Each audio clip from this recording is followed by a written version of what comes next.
Hello बच्चों, स्वागत है आप सभी का मेरे यूट्यूब चैनल स्टडी विद लता शर्मा पर।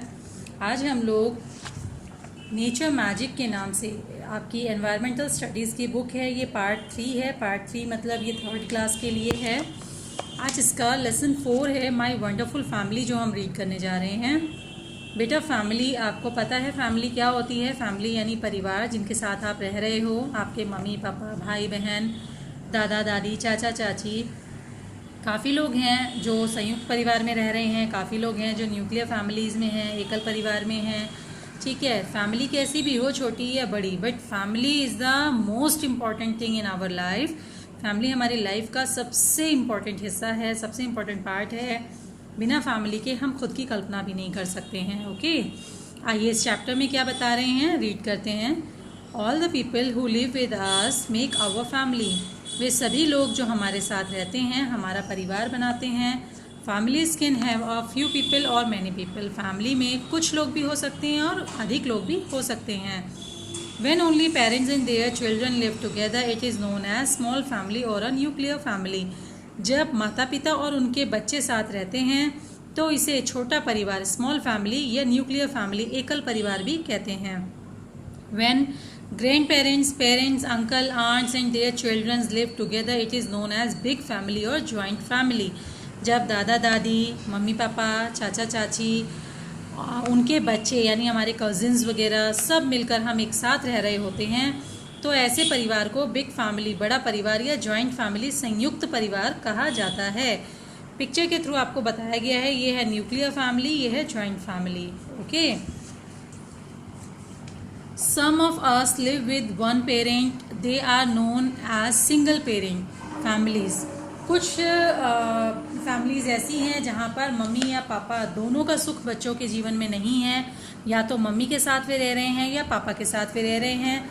ऐसी फैमिलीज़ को सिंगल पेरेंट फैमिली कहा जाता है, यानी एक अभिभावक वाला परिवार। ठीक है, इससे पता चलता है कि या तो मम्मी या तो पापा, किसी एक के साथ ही बच्चा रह रहा है। यहाँ फिल इन द ब्लैंक्स दिया गया है आपको। एक छोटी सी एक्टिविटी है जहाँ पर आपके बारे में थोड़ा कुछ जानना चाहते हैं। यहाँ पे लिखा है माय फादर इज़, आपके पिताजी कौन हैं, आपको यहाँ लिखना है। माय मदर इज़, आपकी माताजी कौन है, आपको यहाँ लिखना है। आपकी लिटिल सिस्टर या लिटिल ब्रदर अगर आपके पास है, आपको यहाँ पर लिखना है कौन है। और आपके बड़े भाई या बड़ी बहन हैं तो यहाँ पर लिखना है कौन है। ओके, नेक्स्ट बता रहे हैं your surname is your family name. आपका सरनेम क्या होता है? आपके परिवार का दिया हुआ नाम। Find out if your mother had a different surname before marriage. आप लोग अपने घर में पूछ कर देखिएगा कि शादी से पहले आपकी माताजी का सरनेम क्या था और अब शादी के बाद उनका सरनेम क्या है। ठीक है, एक्सटेंडेड फैमिली। एक्सटेंडेड फैमिली क्या होती है बच्चों? Some members of our family stay at some other places. हमारे परिवार के कुछ सदस्य ऐसे होते हैं जो दूसरे स्थानों पर रहते हैं। They do not stay in the same house. वे एक ही घर में नहीं रह सकते या नहीं रहते। We meet them on some special occasions और सेलिब्रेशंस। हम कुछ खास मौक़ों पर ही उनसे मिल पाते हैं। We call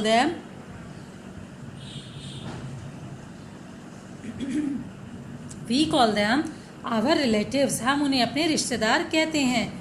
they are our extended family members. वे हमारे एक्सटेंडेड फैमिली मेम्बर्स होते हैं। एक्सटेंडेड का मतलब होता है प्रसार यानी फैलाव, यानी किसी परिवार का फैलाव कहाँ तक है तो उसको आप ऐसे चेक कर सकते हो जैसे कि आपके परिवार के कुछ सदस्य, जैसे आपके पापा के भाई हैं, वो मान लीजिए दिल्ली से बाहर कहीं रहते हैं, आप दिल्ली में रहते हो। आपकी पापा की बहन है यानी आपकी बुआ जी, वो देहरादून में रहती हैं। तो ऐसे में क्या हुआ कि आपके परिवार का प्रसार जो है वो कहाँ तक फैल गया? दिल्ली से देहरादून तक फैल गया, है ना, या जहाँ भी आपके रिलेटिव्स रहते हैं वहाँ तक फैल गया। तो इस तरह के रिश्तेदार जो आपके साथ एक परिवार में, एक घर के अंदर नहीं रह पाते लेकिन आपके रिलेटिव्स तो हैं ना, तो इनसे आप तीज त्यौहार पे, शादी ब्याह के मौके पे ही मिल पाते हैं, है ना। तो ये हमारी एक्सटेंडेड फैमिली मेम्बर्स कहलाते हैं। Next is get together in a family. एक फैमिली में गेट टुगेदर यानी आयोजन, किसी भी प्रकार का कोई आयोजन किया जाना। कैसे होता है? Family celebrate occasion like birthdays, weddings and festivals together. Families क्या होती हैं? जो जन्मदिन, शादी ब्याह या त्यौहार एक साथ मनाती हैं। Family picnics and holidays help us to spend time with our family members. जो फैमिली पिकनिक्स होती हैं या छुट्टियां होती हैं वो हमें समय देती हैं कि हम अपने परिवार के सदस्यों के साथ अधिक से अधिक समय बिता सकें। When family members live separately, they especially need to enjoy these important time together. परिवार के वे सदस्य जो किन्हीं कारणों से परिवार से अलग रह रहे होते हैं, वे तो ख़ास तौर से ऐसे मौक़ों का, ऐसे हॉलीडेज़ का वेट करते हैं जब वे अपने परिवार के साथ मिलकर इन चीज़ों को, इन त्योहारों को सेलिब्रेट कर सकें। Similarities in a family. The family members usually have some similarities. Sometimes they look similar because of certain physical features. For example, you may have hair like your grandmother and eyes like your grandfather, or nose like your father and lips like your mother. परिवार में समानताएं क्या होती हैं बेटा? एक जैसा होना। एक जैसा हम कैसे होते हैं यहाँ बता रहे हैं कि आप देखोगे एक परिवार में कई बार ऐसा होता है ना कि आपको कहा जाता है कि अरे तुम्हारी आंखें तो बिल्कुल दादी की तरह हैं, या तुम्हारी नाक तो बिल्कुल दादाजी की तरह है, या आपके नाक आपके पापा की तरह है, या आपकी आंखें आपके पापा की तरह है, आपके लिप्स आपकी माताजी की तरह हैं। इस तरह से आपको कई बार कमेंट्स मिलते होंगे ना। तो ये सिर्फ इसी कारण बेटा कि एक परिवार के लोगों के बीच में क्या होता है? ब्लड रिलेशन होता है, खून का रिश्ता। उस कारण हमारी बॉडी में कुछ हार्मोन्स होते हैं जो सिमिलर वर्क करते हैं, सिमिलर हमें बना देते हैं। हमारा लुक जो होता है हमारे पेरेंट्स या ग्रैंड पेरेंट्स से मैच करता हुआ होता है, ठीक है। ये हमारे फिजिकल फीचर्स होते हैं, ये आप जब बड़े हो जाओगे तब समझोगे, okay. Sometimes two children are born at the same time to the same mother. कई बार आप देखते हो कि किसी मम्मी के जुड़वा बच्चे हो जाते हैं और they may look alike and are called twins. वे बहुत अधिक एक दूसरे जैसा दिखते हैं, इसीलिए उन्हें ट्विंस कहा जाता है, जुड़वा। However it is important to know that not all twins look alike. लेकिन इसका मतलब ये नहीं है कि जितने भी जुड़वा बच्चे पैदा होते हैं वो सब एक जैसे दिखते हैं, नहीं। कई बार वो अलग अलग फेस वाले भी होते हैं। Sometimes the members of a family में हैव सिमिलर हैबिट्स। कई बार एक ही परिवार के सदस्यों में कुछ लोगों की आदत सेम होती है। This is because they are related to each other and learn the values and habits from one another. ये इस कारण होता है कि कई बार तो क्योंकि उनका रिश्ता ही ऐसा है। जैसे कई बार होता है कि पापा की आदत जो होती है वो बेटियों में मिल आ जाती है, या मम्मी की जो आदत होती है, चाहे वो लुक्स हो चाहे आदतों में कोई बात हो, वो बेटों में देखी जाती है ना।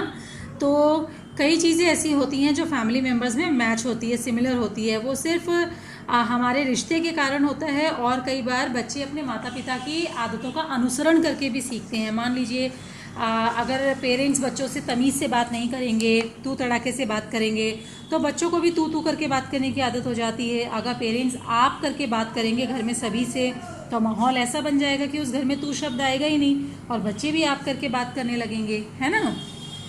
ठीक है, नेक्स्ट है caring and sharing in a family. एक परिवार में एक दूसरे की देखरेख करना कैसे होता है?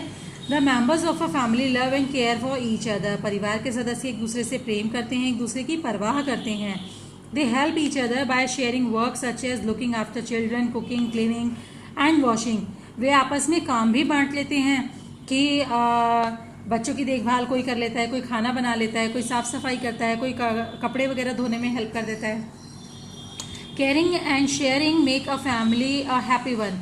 अगर आप केयरिंग एंड शेयरिंग करते हो, यानी एक दूसरे की परवाह करते हो और हर काम में एक दूसरे का हाथ बटाते हो, तो ऐसा परिवार बहुत ही खुश होता है, खुश रहने वाला परिवार होता है। Our family is our first school. हमारा परिवार हमारा प्रथम स्कूल होता है। And it teaches us many thing. और वहीं पर हम बहुत सी चीज़ें सीखते हैं। We learn values and manners from our family. हम अपने परिवार में रहकर ही वैल्यूज़ सीखते हैं और तमीज़ सीखते हैं। Our family tree tells us how the family members are related to each other. एक फैमिली ट्री हमें बताता है कि किस तरह से परिवार के सदस्य एक दूसरे से संबंध रखते हैं। People who are related to each other in a family tree are called relatives. Family tree में जो भी मेंबर्स होते हैं वे सभी रिश्तेदार कहलाते हैं। All parental relatives are from the father's family and the maternal relatives are from the mother's family. जो पापा के रिश्तेदार होते हैं उन्हें हम पैटर्नल रिलेटिव कहते हैं, ठीक है। यानी हमारे चाचा, बुआ, ताऊ जी जिन्हें आप बड़े पापा कहते हो, ये सब हमारे पैटर्नल फैमिली होती हैं। ओके, और जितने भी मम्मी के रिश्तेदार होते हैं उन्हें हम मैटरनल फैमिली कहते हैं, जैसे कि हमारे मामा मौसी नाना नानी, ये सब हमारे मैटरनल रिलेटिव्स कहलाते हैं, यानी मम्मी के तरफ से जो हमारे रिश्तेदार हैं वो। ओके, और फैमिली ट्री में बेसिकली क्या होता है, जो फैमिली के सबसे बड़े सदस्य होते हैं पहले वो होते हैं, उसके बाद उनसे छोटे यानी उनके बच्चे, जैसे कि ये दादा दादी हैं, इनके 2 बेटे और ये 2 बहुएं हैं। अब इन बच्चों के बच्चे, यानी कि ये आशु है इनका बच्चा, इन लोगों का पोता, ऐसे ही ये राहुल और सीमा हैं इनके बच्चे और इनके पोता पोती। तो ये हमारा फैमिली ट्री होता है जो हमारे सीक्वेंस, हमारे रिलेशन को शो करता है। ठीक है बच्चों, इसी के साथ आपका ये चैप्टर फिनिश होता है। इसका वर्क मैं आपको सेंड कर दूंगी। ओके।